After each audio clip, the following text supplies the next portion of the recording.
ഓപ്പണായിട്ട് പറഞ്ഞു കഴിഞ്ഞാൽ ഒരു സീരിയൽ ലെവൽ സാധനം, മിസ്പ്ലേസ് ആയിട്ടുള്ള കാസ്റ്റിങ്. പിന്നെ അവർ ഒരു കാര്യം മനസ്സിലാക്കേണ്ടതെന്ന് പറഞ്ഞാൽ പ്രേക്ഷകർ മണ്ടരെന്നല്ല, വേറെ വണ്ടി നമ്പർ മാറ്റി. സുമതി വളവെന്ന് പറയുന്നത് തിരുവനന്തപുരത്ത് മൈലമൂടിലുള്ള സ്ഥലമാണെന്ന് ആൾക്കാർക്ക് അറിയാം. അപ്പോൾ അത് എറണാകുളത്തേക്ക് മാറ്റിയ കാര്യം ഞങ്ങൾ ഈ സിനിമയിലൂടെ അറിയിച്ചതിന് വളരെ നന്ദിയുണ്ട്. കാരണം ഇതിലുള്ള അഭിനയിച്ചവരെല്ലാം എറണാകുളം ഭാഷയാണ് സംസാരിക്കുന്നത്. അത്രയെങ്കിലും ഒരു കാര്യമെങ്കിലും ഒരു സ്ക്രിപ്റ്റിലൊക്കെ ചെയ്യുന്ന ഒരു ചരിത്ര പ്രാധാന്യം അറിയിക്കുന്ന ഒരു സ്ഥലത്തിൻ്റെ പേരും വെച്ചിട്ട് ഒരു സിനിമ ഇറക്കുന്ന സമയത്ത് അങ്ങനെയുള്ള പരിപാടിയെങ്കിലും ചെയ്യേണ്ടി വരും. ഇത് സംഭവം എന്ന് പറഞ്ഞാൽ സുമതി വളവെന്ന് പറയുന്ന ഈ ലോകത്ത് ഒരു സുമതി വളവ്, അത് തിരുവനന്തപുരമാണ് അല്ലേ? ഇല്ല, സംഭവം എന്ന് പറഞ്ഞാൽ ഒരു പേരിനോട് ഒരു ഇത് പുലർത്താൻ വേണ്ടി ഹൊററും കാര്യങ്ങളൊക്കെ കാണിച്ച് വെറും എന്താ പറയുക, ആ ഒരു വളവിൽ നിന്ന് എന്തൊക്കെയോ ഉദ്ദേശിച്ചിട്ടുണ്ട്.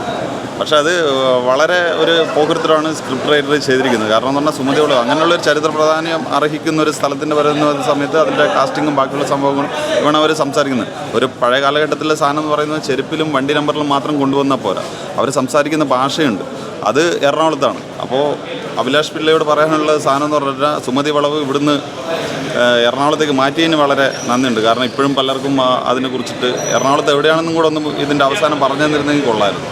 കാരണം മറ്റേ ഹരിശ്രേഷ്ഠൻ്റെ മകനും എല്ലാവരും സംസാരിക്കുന്ന എറണാകുളം ഭാഷ. പിന്നെ ഉടായിപ്പ് എന്തൊക്കെ ഒരു ചെയ്യുന്നതിന് ആ പ്രൊഡ്യൂസറുടെ പൈസയോട് അത്യാവശ്യം നീതി പുലർത്തണ്ടേ ഇതിൻ്റെ മേക്കേഴ്സ്.